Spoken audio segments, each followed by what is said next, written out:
ఇక ఖమ్మం నుంచి సోనియా, తెలంగాణ నుంచి లోక్సభకు పోటీకి సరేనన్న సోనియా.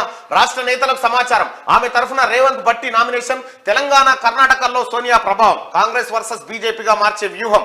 రెండు రాష్ట్రాల్లో భారీ సంఖ్యలో ఎంపీ సీట్లు గెలుచుకుంటే కేంద్రంలో అధికారం, సంకీర్ణ ప్రభుత్వాన్ని నడిపించవచ్చని కాంగ్రెస్ అధిష్టానం అంచనా.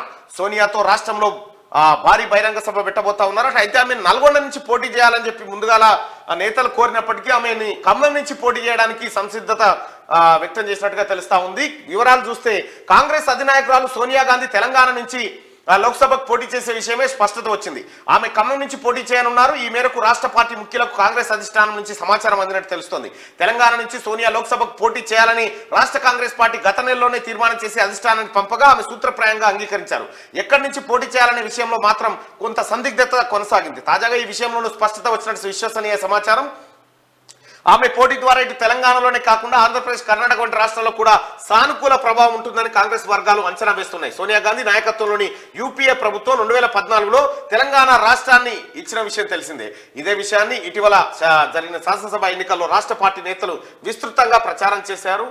ఈ వ్యవహారం జరిగింది. అయితే విషయం ఏంటంటే ఇంకా గమ్మత్తు విషయం ఏంటంటే తెలంగాణ నుంచి సోనియా గాంధీ గారు పోటీ చేయడం, ఆ కుటుంబం ఇక్కడ ఫస్ట్ టైం కాదు. మెదక్లో 1980లో ఇందిరాగాంధీ గారు మెదక్ స్థానం నుంచి పోటీ చేశారు.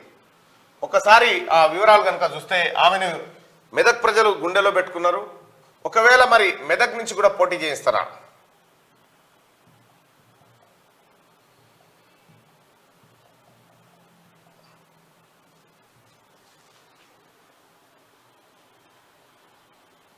రైట్. కాంగ్రెస్ పార్టీ ఆ రోజు 67% ఓట్లను సాధించింది. ఆ రోజు ఇందిరాగాంధీ గారు 65.8% ఓట్లతో గెలుపొందింది. అప్పుడు సూదిని జైపాల్ రెడ్డి గారు ఎవరైతే ఉన్నారో జనతా పార్టీ నుంచి పోటీ చేసిను, ఆయన 82,000 ఓట్లు సాధిస్తే ఇందిరాగాంధీ గారు 3,01,000 ఓట్లతోటి ఆ రోజు ఇక్కడ గెలవడం జరిగింది.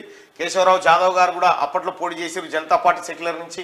ఇక గంటబాబు, శకుంతలాదేవి, వీళ్ళంతా పివి రాజేశ్వరరావు, పివి నరసింహారావు కొడుకున్నట్టుండు, వీళ్ళంతా పోటీ చేసిరు. మొత్తానికైతే ఇందిరాగాంధీని ఇక్కడ మెదక్ ప్రజలు గుండెల కత్తుకొని ఆమెను గెలిపించి పంపించారు.